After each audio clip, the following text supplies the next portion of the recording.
नमस्कार, मैं हूँ लीला। स्वागत है आपका हमारे चैनल में। आज का विषय है दशा माता व्रत कथा।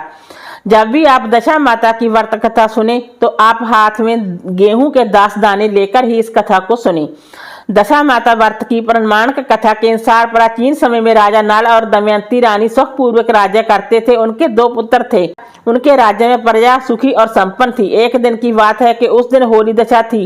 एक ब्राह्मणी राजमहल में आई और रानी से कहा, दशा का डोरा ले लो।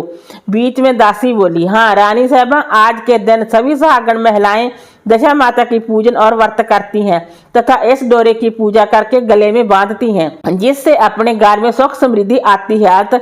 रानी ने ब्राह्मणी से डोरा ले लिया और विधि अनुसार पूजन करके गले में बांध लिया। कुछ दिनों के बाद राजा नल ने दमयंती के गले में डोरा बंधा हुआ देखा। राजा ने पूछा, इतने सोने के गहने पहनने के बाद भी आपने ये डोरा क्यों पहना है? रानी कुछ कहती उससे पहले ही राजा ने डोरे को तोड़कर जमीन पर फेंक दिया।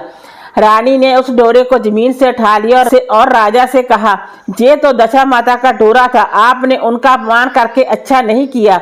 जब रात्रि में राजा सो रहे थे तब दशा माता सपने में बुढ़िया के रूप में आई और राजा से कहा, हे राजा, तेरी अच्छी दशा जा रही है और बुरी दशा आ रही है। तूने मेरा अपमान करके अच्छा नहीं किया। ऐसा कहकर दशा माता अंतर्ध्यान हो गई। जैसे तैसे दिन बीतते गए। वैसे वैसे कुछ ही दिनों में राजा के ठाठ बाट हाथी घोड़े लाभ लश्कर धन धान्य सुख शांति सब नष्ट होने लगे। अब तो भूखे मरने का समय तक आ गया। एक दिन राजा ने दमयंती से कहा, तुम अपने दोनों बच्चों को लेकर अपने मायके चली जाओ। रानी ने कहा, मैं आपको छोड़कर कहीं नहीं जाऊंगी। जिस प्रकार आप रहेंगे उसी प्रकार मैं आपके साथ रहूंगी। तब राजा ने कहा, अपने देश को छोड़कर दूसरे देश में चले, वहां जो भी काम मिल जाएगा वही काम कर लेंगे। इस प्रकार नल दमयंती अपने देश को छोड़कर चल दिए। चलते चलते रास्ते में भील राजा का महल दिखाई दिया। वहां राजा ने अपने दोनों बच्चों को अमानत के तौर पर छोड़ दिया। आगे चले तो रास्ते में राजा के मित्र का गांव आया। राजा ने रानी से कहा, चलो हमारे मित्र के घर चलें। मित्र के घर पहुंचने पर उनका खूब आदर सत्कार हुआ और पकवान बनाकर भोजन कराया। मित्र ने अपने शयन कक्ष में सुलाया। तभी कमरे में मोर की कीर्ति की खूंटी पर मित्र की पत्नी का हीरों जड़ा कीमती हार टका था। मध्य रात्रि में रानी की नींद खुली तो उन्होंने देखा कि वह बेजान खूंटी हार को निगल रही है। यह देखकर रानी ने तुरंत राजा को जगाकर दिखाया और दोनों ने विचार किया कि सुबह होने पर मित्र के पूछने पर क्या जवाब देंगे, जहां से हमें इसी समय चले जाना चाहिए। राजा रानी दोनों रात्रि को ही वहां से चल दिए। सुबह होने पर मित्र की पत्नी ने खूंटी पर अपना हार देखा। हार वहां नहीं था। तब उसने अपने पति से कहा, तुम्हारे मित्र कैसे हैं जो मेरा हार चुराकर रात्रि में ही भाग गए? मित्र ने अपनी पत्नी को समझाया कि मेरा मित्र कदापि ऐसा नहीं कर सकता। धीरज रखो, कृपया उसे चोर मत कहो। आगे चलने पर राजा नल की बहन का गांव आया। राजा ने बहन के घर खबर पहुंचाई कि तुम्हारे भाई वो जाई आए हुए हैं। खबर देने वाले से बहन ने पूछा, उनके हाल चाल कैसे हैं? वे बोले, दोनों अकेले हैं, पैदल ही आए हैं तथा वे दुखी हाल में हैं। इतनी बात सुनकर बहन थाली में कांदा रोटी रखकर भैया भाभी से मिलने आई। राजा ने तो अपने हिस्से का खा लिया, परंतु रानी ने जमीन में गाड़ दिया। चलते चलते एक नदी मिली। राजा ने नदी में से मछलियां निकालकर रानी से कहा, तुम इन मछलियों को बूझो, मैं गांव में से प्रोसा लेकर आता हूँ। गांव का नगर सेठ सभी लोगों को भोजन करा रहा था। राजा गांव में गया और प्रोसा लेकर वहां से चला तो रास्ते में चील ने चपट्टा मारा तो सारा भोजन नीचे गिर गया। राजा ने सोचा कि रानी विचार करेगी कि राजा तो भोजन करके आ गया और मेरे लिए कुछ भी नहीं लाया। उधर रानी मछलियां बूझने लगी तो दुर्भाग्य से सभी मछलियां जीवित होकर नदी में चली गई। रानी दास होकर सोचने लगी कि राजा पूछेंगे और सोचेंगे कि सारी मछलियां खुद ही खा गई। जब राजा आए तो मन ही मन समझ गए और वहां से आके चल दिए। चलते चलते रानी के मायके का गांव आया। राजा ने कहा, तुम अपने मायके चली जाओ, वहां दासी का कोई काम कर लेना, मैं इसी गांव में कहीं नौकर हो जाऊंगा। इस प्रकार रानी महल में दासी का काम करने लगी और राजा तेली के गाने पर काम करने लगा। दोनों को काम करते बहुत दिन हो गए। तब जब होली दशा का दिन आया तब सभी रानियों ने सिर धोकर स्नान किया।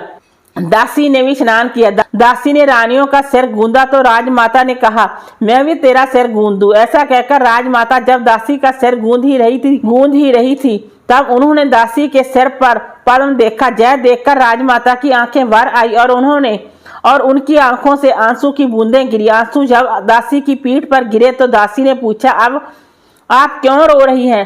राजमाता ने कहा, तेरे जैसी मेरी भी बेटी है जिसके सिर में भी पद्म था, तेरे सिर में भी पद्म है। जय देखकर मुझे उसकी याद आ गई।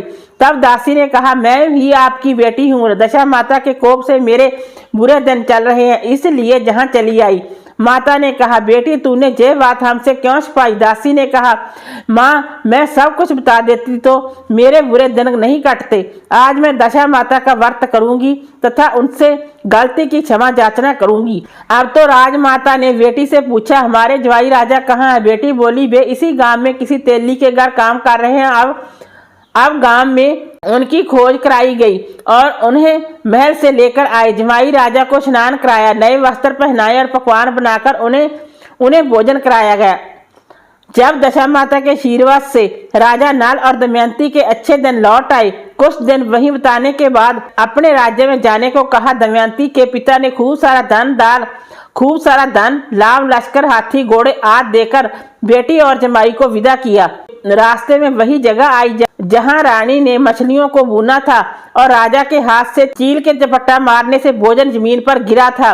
तब राजा ने कहा, तुमने सोचा होगा कि मैंने अकेले भोजन कर लिया होगा, परंतु चील ने झपट्टा मारकर गिरा दिया था। अब रानी ने कहा, आपने सोचा होगा कि मैंने मछलियां भूनकर अकेले खा ली होंगी, परंतु वो तो जीवित होकर नदी में चली गई थी। चलते चलते अब राजा की बहन का गांव आया। राजा ने बहन के जहां खबर भेजी, खबर देने वाले से पूछा कि उनके हालचाल कैसे हैं। उसने बताया कि वे बहुत अच्छी दशा में हैं, उनके साथ हाथी घोड़े लाव लश्कर है। यह सुनकर राजा की बहन मोतियों की थाल सजाकर लाई। तभी दमयंती ने धरती माता से प्रार्थना की और कहा, माँ आज मेरी अमानत मुझे वापस दे दो। जय कहकर उसी जगह को खोदा जहाँ कांदा रोटी गाड़ दिया था। खोदने पर रोटी तो सोने की और कांदा चांदी का हो गया। ये दोनों चीजें बहन की थाली में डाल दी और आगे चलने की तैयारी करने लगी। वहां से चलकर राजा अपने मित्र के घर पहुंचे। मित्र ने उनका पहले के समान ही खूब आदर सत्कार और सम्मान किया। रात्रि विश्राम के लिए उन्हें उसी शयन कक्ष में सुलाया। मोरनी वाली खूंटी के हार निकल जाने वाली बात से नींद नहीं आई। आधी रात के समय वही मोरनी वाली खूंटी हार उगलने लगी तो राजा ने अपने मित्र को जगाया तथा रानी ने मित्र की पत्नी को जगाकर दिखाया। आपका हार तो इसने निगल लिया था, आपने सोचा होगा कि हार हमने चुराया है। दूसरे दिन सुबह नित्य कर्म से निपट कर वहां से वे भील राजा के जहां पहुंचे और अपने पुत्रों को मांगा तो भील राजा ने देने से मना कर दिया। गांव के लोगों ने उन बच्चों को वापस दिलाया। नल दमयंती अपने बच्चों को लेकर अपनी राजधानी के निकट पहुंचे तो नगर वासियों ने लाव लश्कर के साथ उन्हें आते हुए देखा।